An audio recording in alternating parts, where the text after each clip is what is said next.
Será que a ideia de que a Bíblia é a nossa única regra de fé e prática, como os protestantes costumam dizer, né?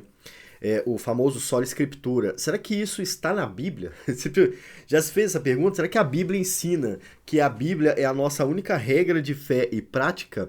Pois é, um católico perguntou pra gente, que acho que que é católico, né? Perguntou pra mim. E eu achei muito interessante a pergunta e o fato de não encontrar na Bíblia essa frase, a Bíblia é a nossa única regra de fé e prática, né? E esse vídeo é um daqueles vídeos mais longos que só quem quer entender mesmo vai ficar até o final, né? Quem gosta de teologia. E a gente vai pensar um pouco sobre isso, né? Como é que a Bíblia ensina que ela é a nossa única regra de fé e prática? Bom, a maioria das pessoas acredita que isso está lá em primeiro e segundo Timóteo, né? O famoso texto que trata, onde Paulo trata de Timóteo, a Timóteo sobre o fato de que nos últimos tempos viriam homens ruins e tudo mais, né? Mas não, a Bíblia não trata só lá a respeito disso. E é muito importante a gente falar sobre isso aqui. E esse vídeo vai servir também como apoio para aqueles que querem argumentar a favor do sola escritura, a favor da ideia de que ela é a nossa única regra de fé e prática. E assim, antes de começar a tratar desse assunto, eu achei bem interessante que um católico vem questionar isso, né? A gente poderia fazer o mesmo questionamento, né? Será que aonde é que a Bíblia ensina a venerar Maria, por exemplo, né? Tipo, não tem, né? Mas, enfim, vamos tentar ajudar eles a respeito disso, né? E a ideia é ajudar mesmo. Quem é protestante vai entender, quem é católico vai entender também. Se você vai aceitar ou não, já é outra questão, isso é com você, né? Mas, de fato, não existe, tá, pessoal, um único versículo na Bíblia afirmando que ela é a nossa única regra de fé e prática. Não tem mesmo. Eu procurei, pesquisei, olhei até em outro idioma e não achei, tá? Mas a Bíblia não ensina isso usando um versículo. Isso é um conceito que está dentro da Bíblia. Não apenas de 1º e 2º Timóteo, mas em toda a Escritura, tá? É um conceito parecido com a Trindade, por exemplo. Não existe um texto na Bíblia onde alguém ensina o que é a Trindade, como a teologia sistemática ensina, entende? Então, o que é a Trindade? Onde que a Bíblia ensina a Trindade? A Trindade é um conceito que está dentro das Escrituras e que mostra que o ser de Deus possui nele mesmo 3 personas, né? Então, enfim, você não vai achar nenhum texto bíblico falando sobre isso, mas é um conceito que está lá. Essa explicação é importante porque alguns católicos se perguntam de onde a gente tira esse ensino, né? E eu já vi livros contrários ao sola escritura, né? Se não me engano, o título do livro é Não Sola Escritura, uma coisa assim, né? E nós vamos tratar sobre ela agora. Eu vou trazer alguns argumentos para vocês, se quiser anotar, anota. Em breve esse tema vai entrar em uma das atualizações do meu livro. E aliás, né, o livro para ler e entender a Bíblia está em promoção até dia 31 de dezembro. Você pode comprar ele usando o link que está na descrição e colocando esse cupom que está aqui na tela, tá? Na minha tela tem um cupom de desconto. Colocando lá, você compra o livro pelo preço de custo, tá? Eu não ganho nada na compra, você compra baratinho e aprende a ler e interpretar a Bíblia, que é essa a grande importância. Até o dia 31 de dezembro de 2023, essa promoção vai estar valendo, tá? Ano que vem ele vai estar disponível ainda, mas o preço normal. Então, olha só, pelo menos alguns argumentos a favor do sola escritura que a gente precisa avaliar. Quando a gente fala sobre a palavra de Deus, a gente toca em alguma coisa que é particularmente importante para a Bíblia, tá? E para a história da redenção. O que é a história da redenção? História da redenção é a história da salvação do povo de Deus, né? A gente chama de história da redenção. Geralmente é dividido entre criação, queda e restauração, né? Isso é o resumo da história da redenção. Mas, vindo aqui para o sola escritura, a gente tem primeiro a informação, por exemplo, de que Deus criou todas as coisas pela sua palavra. Então, olha só, a palavra de Deus, ela recebe uma importância significativa na própria história da redenção. Deus criou todas as coisas pela sua palavra. Depois a gente tem, por exemplo, Jesus, que é chamado de palavra de Deus, lá em João 1 ao 3. Né? Logos ali no início do Evangelho é palavra. Tá? A melhor tradução seria palavra. Né? Na oração de Jesus, por exemplo, tem um outro texto muito conhecido. Na oração de Jesus em João 17, depois leia esse texto para você entender melhor, né? Jesus menciona, orando ao Pai, ele fala que a palavra de Deus é o que nos santifica. Então veja a importância da palavra de Deus, né? Na oração de Jesus, ele fala que nós somos santificados pela sua palavra. Quando Jesus fala sobre a sua palavra, ele não está falando sobre coisas que as pessoas falam ao ar, entende? Ou que ela subtende, mas aquilo que já estava registrado. Jesus já tinha uma Bíblia, não como a nossa, mas ele tinha ali os pergaminhos para ele ler. Então, quando ele fala que nós somos santificados pela tua palavra, ele está falando sobre, especificamente, tá, pessoal? O Antigo Testamento. Sobre o Antigo Testamento, Jesus estava falando. Jesus não tinha o Novo, né? E hoje nós entendemos que o Novo Testamento faz parte da palavra de Deus, mas Jesus estava falando sobre o Antigo Testamento, né? A Bíblia Sagrada, seja como pergaminho, ou como vocês têm em casa hoje em dia, ela sempre foi considerada a portadora final da palavra, né? Desde o Antigo Testamento ela já era lida, inclusive. Vocês lembram lá de 2 Reis, né? A história de 2 Reis 22 é muito interessante, que o rei Josias manda o pessoal limpar o templo e ele encontra a palavra de Deus escondida lá. Escondida não, ele fala que estava abandonada, né? Olha só, né? E o povo estava totalmente disperso em relação à vontade de Deus, e eles encontram a palavra, alguma coisa que é físico e que será lido. Então, a palavra de Deus, né? O equivalente é a Bíblia que você tem em casa hoje. Então, veja só, né? A palavra de Deus, ela é importante. Na verdade, ela é bem mais importante do que eu falei até agora. A gente vai usar outro argumento, né? O primeiro argumento fala que a palavra de Deus, ela tem um valor significativo nas Escrituras, né? A valorização da palavra de Deus. Vocês viram lá, Deus criou todas as coisas pela sua palavra. Jesus é chamado de a palavra de Deus, lá em João 1, né? De 1 ao 3. Na oração sacerdotal de Jesus, em João 17, ele fala, eles são santificados pela tua palavra, né? Se referindo à Bíblia Sagrada da época de Jesus, e a Bíblia, de forma geral, sempre foi considerada como a portadora final, né? Eu citei o exemplo de 2 Reis 22, eu poderia citar o exemplo também de Neemias, né? Neemias lê a palavra de Deus e o povo é convertido pela leitura da palavra de Deus. Veja só. Então, essa ideia de a palavra de Deus, ela é muito forte na palavra de Deus, né? Especialmente, pessoal, agora o segundo argumento, especialmente quando as pessoas da Bíblia, tá? Da história da Bíblia, e por que não da nossa história também, né? Mas da história da Bíblia, especialmente quando essas pessoas deixam de lado o que Deus falou, né? O que foi registrado nas Sagradas Escrituras, seja em pergaminho, seja em papel, como você tem em casa, seja no celular, enfim. Mas tratando do Antigo Testamento, especialmente quando eles abandonam aquilo que foi registrado, né, por Moisés e pelos outros escritores, quando elas abandonam isso, elas se afastam de Deus e justamente por causa disso são castigadas por Deus. Já parou para pensar nisso? Então, olha só, a gente fala, a Bíblia é a nossa única regra de fé e prática, é porque fora da Bíblia o povo sempre caminha para a idolatria, para o adultério, a violência, tudo que é contrário ao que Deus exige, né? E vamos começar lá do início, para vocês verem como que esse sola escritura é importante na Bíblia. No Éden, por exemplo, foi o fato de não dar ouvidos ao que Deus havia dito, ou seja, à palavra de Deus, que causou a queda, né? Adão e Eva sabiam o que Deus havia dito e o que ele tinha exigido. Essa era a palavra de Deus que eles tinham, né? E eles não deram ouvidos a isso. E aí, você tá aí no mundo hoje por causa disso. Olha todos os seus problemas. Pensa em todos os problemas que você enfrenta hoje. Isso é resultado de não ouvir a palavra de Deus desde o início e dar ouvidos a outras vozes, né? Que no nosso exemplo aqui do Éden foi a própria serpente, Satanás, né? Vou tomar uma aguinha aqui, falando nisso, olha o copo que eu tenho, ó. Copinho falando em sola escritura, né? Copinho aqui na mão da Reforma Protestante do nosso canal. E aqui do lado de cá, ó, tem o sola escritura na prática, olha lá. uma leitura de Efésios 2:8 com anotações. Esse copo aqui é o copo especial do nosso canal, tá? Se você quiser ele, me fala que eu dou um jeito de mandar para vocês. Vou tomar uma água. Toma uma água aí também para você dar uma respirada. Ok. Eu tenho medo de tomar água online, né, gravando e ficar engasgado. Enquanto isso, curte o vídeo também. Depois você pode compartilhar ele para outras pessoas, que esse é um tema que ele é essencial. Eu já deveria ter gravado sobre ele, eu não sei por que não gravei.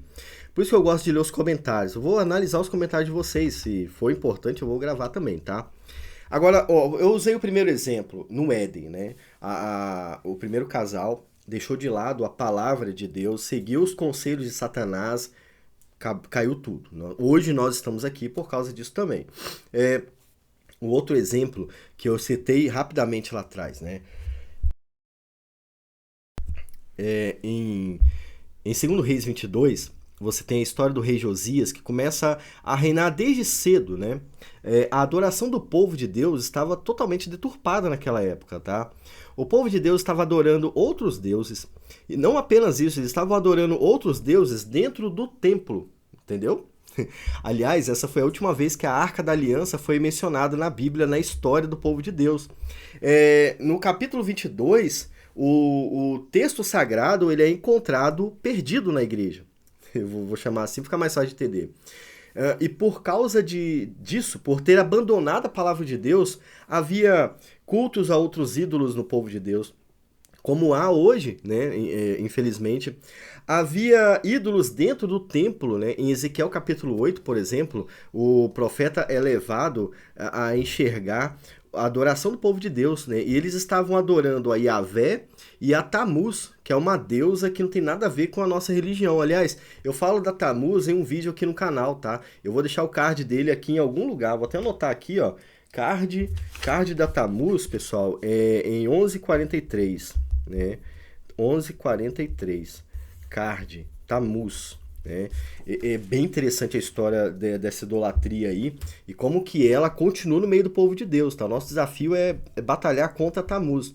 E o profeta enxerga o povo de Deus adorando a imagem dela. Então, olha só, isso tudo porque o povo largou a palavra de Deus, que é a regra de fé e prática. Se observasse a palavra de Deus, não cairiam desse jeito. Se a palavra de Deus fosse a única regra de fé e prática naquele período, não seriam castigados. E nós vivemos a mesma coisa hoje. É porque o povo abandonou a palavra de Deus que existe tantos escândalos dentro da igreja. Não há temor pela palavra de Deus, entendeu? Então veja bem, o conceito sendo visto lá no Antigo Testamento. Tá lá no Antigo Testamento. E geralmente você acha que está só em 2 Timóteo. Não tá.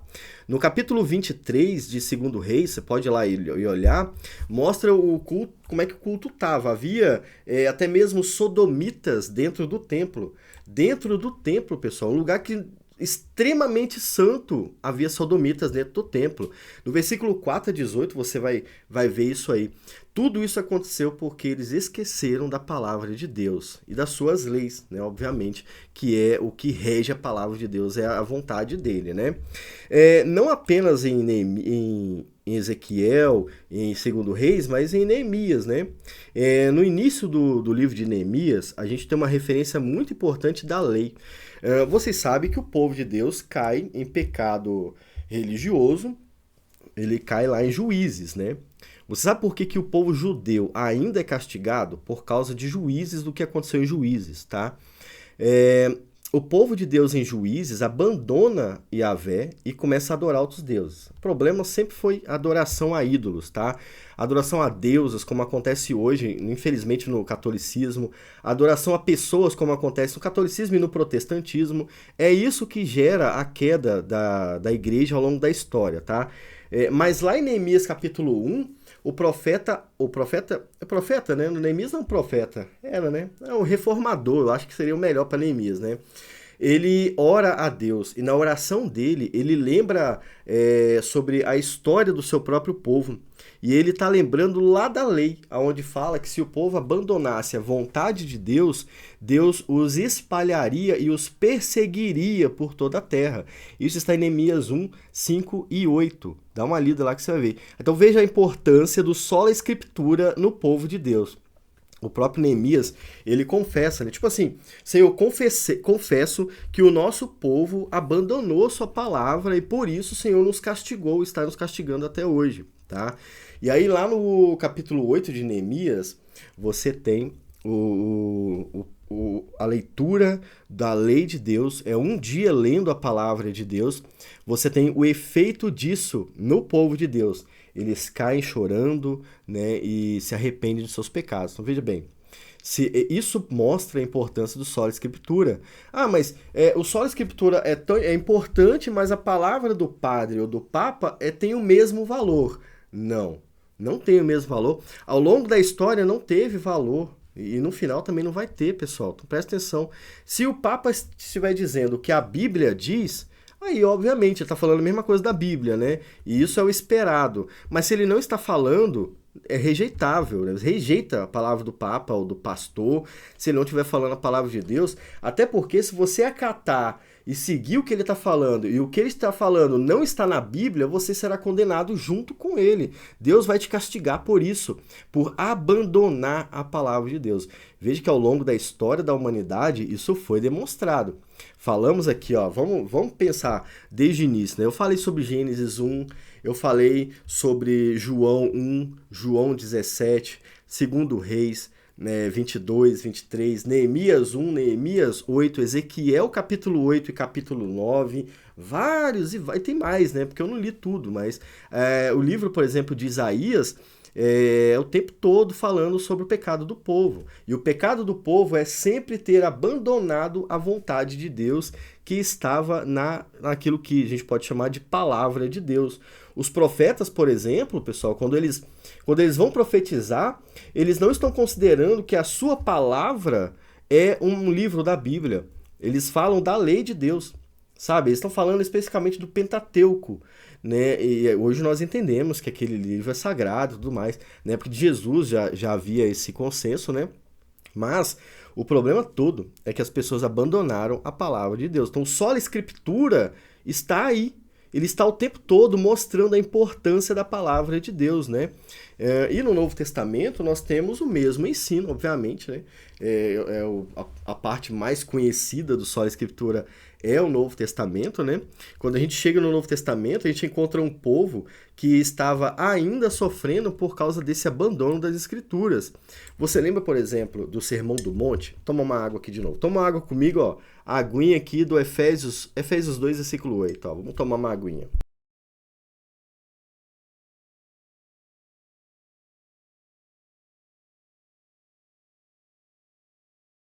Agora sim. Enfim, quando a gente chega lá, você lembra que Jesus tem o Sermão do Monte, ele fala o Sermão do Monte? O Sermão do Monte é um reflexo do que os fariseus estavam fazendo. Logo depois do início do Sermão do Monte, Jesus começa a ensinar sobre outras coisas. E basicamente, o ensino de Jesus tem a ver com o que está escrito na Bíblia e o que estavam ensinando. Entende? Então, ele fala lá, ouvistes o que foi dito?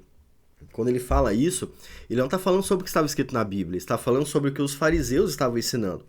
E os fariseus não estavam ensinando o que estava escrito, eles estavam ensinando o que eles queriam, tá? É por isso que Jesus fala, ouviste do que foi dito, aí ele vai, eu porém vos digo. Quando Jesus fala, eu porém vos digo, ele vai citar exatamente um trecho da lei. Tá? Para você que não sabia, é isso que acontece. E olha a importância do sola escritura na pregação de Jesus, né? Ele fala, vocês ouviram o que os líderes religiosos disseram? Se fosse hoje, vocês ouviram o que os padres disseram, o que o Papa disse? Eu, porém, vos digo, e quando eu vou dizer eu, porém, vos digo, eu estou falando sobre a palavra escrita de Deus. Jesus fala, eu, porém, vos digo, o certo é o que está escrito na Bíblia. É isso que Jesus fala. Isso no Sermão do Monte inteiro. Jesus estava mostrando que os mestres da lei estavam indo contra a palavra de Deus, contra o sola escritura, e ele estava tentando corrigir esse problema com o sola escritura. Veja, no início ali de Mateus a gente tem isso, né? E quando Jesus ensinava também, os outros textos de ensino de Jesus, geralmente ele estava trazendo alguma coisa à luz que estava ensinado na Torá. Como, por exemplo, a questão do assassinato, do adultério, né? A questão do amor ao próximo. Jesus, quando fala sobre amor ao próximo, ele está usando a Torá como referência. Não é a opinião de alguém, é a Torá, o Sola Escritura como referência, tá? Outras vezes Jesus estava lendo e explicando o que os profetas haviam dito. Olha, quando Jesus falava isso, né, igual quando ele abre o texto de Isaías, ele não está falando de alguém que acabou de falar, está falando de alguém que falou há 700 anos antes. Ele tinha lido na Bíblia e estava falando lá no templo. Veja, sola Escritura, descaradamente ensinado por Jesus, tá? Além disso, pessoal, as cartas, né, as outras cartas do Novo Testamento estão todas apoiadas nos ensinos de Jesus ou diretamente ligadas ao ensino do Antigo Testamento. Isso mostra que os cristãos lá do primeiro século valorizavam mais o texto escrito do que a opinião das pessoas. Tanto é que o texto onde Paulo vai tratar sobre os dons, né? Ele usa o Antigo Testamento para falar sobre isso. Tem várias citações do Antigo Testamento, e Paulo também em Romanos, ele vai usar muito o Antigo Testamento, usa Salmos, né? Então veja bem, o sola Escritura, ele está em toda a Escritura, demonstrando de forma prática e também doutrinária a importância da palavra de Deus. E por que não lembrar de Salmo 119? Já leram o início de Salmo 119? Como é que o jovem pode se achegar perto de Deus? Como é que o jovem pode ser santo? Observando a palavra de Deus. Sola Escritura, entendeu? E quando a gente chega no texto mais famoso sobre isso, né, para encerrar, que é o texto de 1º e 2º Timóteo, a gente também encontra um contexto que é muito semelhante ao nosso, tá? Muito parecido com o nosso. Na época de Paulo, ali entre o 1º e o 2º século, eu não canso de falar isso porque isso tem importância vital no cristianismo que a gente está vivendo hoje, tá? No final do 1º século, no início do 2º século, essa época de Paulo, mais ou menos, os falsos profetas já estavam se misturando com os cristãos, tá? E os falsos profetas, eles imitavam os cristãos para enganar eles a respeito da fé. Então era como se eu falasse como você fala, eu fosse seu amigo, mas a minha intenção fosse te trazer para uma seita super secreta e tudo mais, né? Esses eram os falsos profetas do 1º, 2º século, final do 1º e início do 2º. Isso é muito mais forte no 2º século. Aliás, o pai da igreja, Irineu de Leão, escreveu muito sobre isso no livro Contra as Heresias, um dos livros que eu mais li a respeito dos pais da igreja, tá? Mas os apóstolos enfrentaram esses problemas também, eles pegaram o início desses problemas. Pedro, por exemplo, fala sobre isso, Judas fala sobre isso, a carta de Judas é sobre isso, aliás, né? João menciona isso, na terceira carta de João ele ainda é mais grosso a respeito disso, né? Ele fala que você não deve nem abrir a porta para uma pessoa assim. Enfim, esse problema ele estava acontecendo e ele era muito difícil de lidar, né? E os apóstolos estavam tratando ele com o sola Escritura. O capítulo 3º de 2º Timóteo explica que os homens dos últimos dias, né, de Paulo até a volta de Jesus, né, da ascensão de Jesus até a volta de Jesus, tá? Esses homens dos últimos dias abandonariam a Deus a favor de um ídolo humano, sabe? O ídolo humano que o mundo persegue é o ego, tá? O próprio ego. O Deus da humanidade agora é o ego, né? O status e tudo mais. Segundo Paulo, esses falsos profetas pareceriam religiosos, tá? Lá na segunda carta de Timóteo, capítulo 3. Né? Eles parecem religiosos, como muitos padres parecem, como muitos papas parecem, muitos pastores parecem, muitos crentes parecem, mas eles eram homens de iniquidade. Você pode ler o texto que você vai ver isso lá.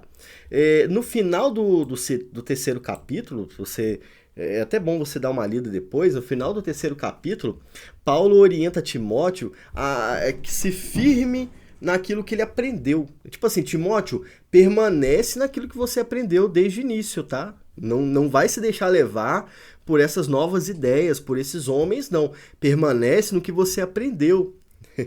E no versículo 15 desse capítulo 3, ele menciona a fonte desses ensinos e dessas doutrinas, né? Paulo escreve as Sagradas Escrituras. Timóteo permanece nas Sagradas Escrituras, se referindo ao que ele havia aprendido, né, com a família de Timóteo, tá? Ele fala sobre a família de Timóteo, e com aquilo que eles possuíam como escritura, né? Nesse caso, o Antigo Testamento. O Antigo Testamento que Paulo fala. Então, Paulo literalmente fala assim: Timóteo, não dê ouvidos a esses homens de pecado, mas permaneça naquilo que você aprendeu nas Sagradas Escrituras. A importância do Sola Escritura está aí. Ela é a nossa base, a nossa regra de fé e prática, porque só ela é santa, a ponto de nos santificar, como Jesus disse em João 17. Né? É só ela que está apta a nos ensinar, a nos corrigir, como Paulo fala lá em 2 Timóteo.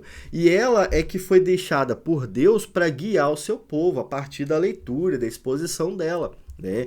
Então é aí que está o Sola Escritura. Não existe na Bíblia um versículo que fala que a Bíblia é a nossa regra de fé e prática, mas toda a Escritura mostra que a Bíblia deve ser a nossa única regra de fé e prática. Entendeu agora como funciona? No final desse capítulo 3 de 2 Timóteo, que está o texto mais famoso, né? Todo mundo, quando ouviu eu perguntando no início do vídeo, lembrou, né? No final do terceiro capítulo, tá lá: toda a Escritura é divinamente inspirada e apta para nos ensinar, corrigir e tudo mais, né? Paulo está referindo ao que ele tinha de escritura, ao que ele tinha de texto escrito, tá? A Bíblia Sagrada, né? Posteriormente, ele entrou como texto inspirado também. Nós entendemos que o Espírito Santo guiou os apóstolos para escrever também, né? Mas naquele momento ele estava falando sobre o Antigo Testamento, sobre a Bíblia que eles tinham, tá? No capítulo 4 de 2 Timóteo, vocês já prestaram atenção como é que Paulo continua falando?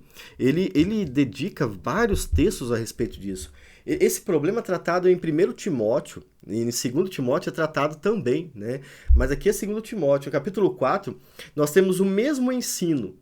Mas agora Paulo é ainda mais direto, ele vai falar diretamente. Ele orienta a Timóteo a pregar a palavra. Pregue a palavra, a tempo e fora de tempo. Por quê? Porque chegarão dias em que não suportarão a sã doutrina. E onde é que está essa sã doutrina? Sola Escritura. Sola Escritura. A sã doutrina que Paulo fala não é a opinião do Concílio Vaticano, não é a opinião que viria no futuro, mas a palavra de Deus que eles tinham em mãos. Ou seja, se os padres e os papas têm uma opinião diferente do que a Bíblia tem, como, por exemplo, venerar Maria, a salvação pela ida na igreja e tudo mais, a oração aos mortos, já até comentei sobre isso no meu blog, essas opiniões são contrárias às Escrituras. Então Paulo fala: pregue a palavra, a tempo e fora de tempo. Porque virão dias como os nossos, em que as pessoas não suportarão a sã doutrina, mas elas serão levadas por comichões em seus ouvidos e darão ouvidos a esses falsos mestres. Qual é o antídoto do engano na nossa era? Sola Escritura é o antídoto. Então veja bem, se nós somos uma igreja que segue as doutrinas dos apóstolos, né? E os católicos se consideram Igreja Católica Apostólica Romana, né? Ou seja, a doutrina dos apóstolos está na Igreja Católica, de acordo com a opinião deles, né? Mas se isso for verdade, por que é que eles não obedecem a uma regra tão simples dos apóstolos? Porque não foi só Paulo que escreveu Sola Escritura, Pedro também escreveu, né? Por que a gente tem dificuldade de aceitar e de ser guiados pela palavra de Deus? Por que a gente tem que ouvir a opinião do padre, do papa, do pastor, da cantora, sei lá, do político? Porque nós estamos distantes da palavra de Deus. Se estivéssemos presos à palavra de Deus, como o salmista fala em Salmo 119, nós desejaríamos as leis de Deus, a vontade de Deus. Então, veja bem que nós estamos no mesmo nível do povo de Deus que foi castigado lá atrás. Quem sabe nós não estamos sendo castigados nesse momento justamente por ter abandonado a Bíblia, que é a nossa única regra de fé e prática. Se o próprio Jesus que foi chamado de a Palavra de Deus, usava a Bíblia como fonte de revelação, não apenas de revelação, mas como sua base, né? A única regra de fé e prática de Jesus foi a Bíblia. Onde é que ele aprendeu a lei de Deus? Foi na Bíblia, né? Ele teve que ler, ele estudou, ele debateu com os mestres e tudo mais. Se o próprio Jesus fez isso, né? Por que que não fazemos? Por que que a gente não está fazendo em mais? Se estamos fazendo o contrário do que Jesus fazia, qual é o caminho que nós estamos seguindo? Porque, tipo assim, Jesus está indo para lá e você está indo para lá. Jesus vai chegar no céu e você, ninguém sabe onde você vai chegar. Óbvio que a gente sabe, né? Então ou estamos nos afastando da vontade de Deus, né? Como nos exemplos que eu dei no Antigo Testamento e no Novo Testamento, ou não somos uma igreja cristã apostólica, e sim mais uma seita religiosa. Então, olha só, se o só a escritura não tem validade, se ele não é a única regra de fé e prática para você, você pode se considerar cristão do jeito que você quiser, mas a Bíblia Sagrada não considera você cristão. Ela mesma desconsidera o seu cristianismo, porque ela mostra que este caminho não é o correto, tá? Eu tenho certeza, pessoal, para encerrar, eu tenho certeza de que vocês não querem essas opções. Nós queremos ser igreja de Cristo, queremos viver para a glória de Deus, seguir os mandamentos, aprender e crescer na graça e no conhecimento de Deus. Mas para isso acontecer, nós precisamos fazer como a Bíblia manda, tá? Senão não tem jeito.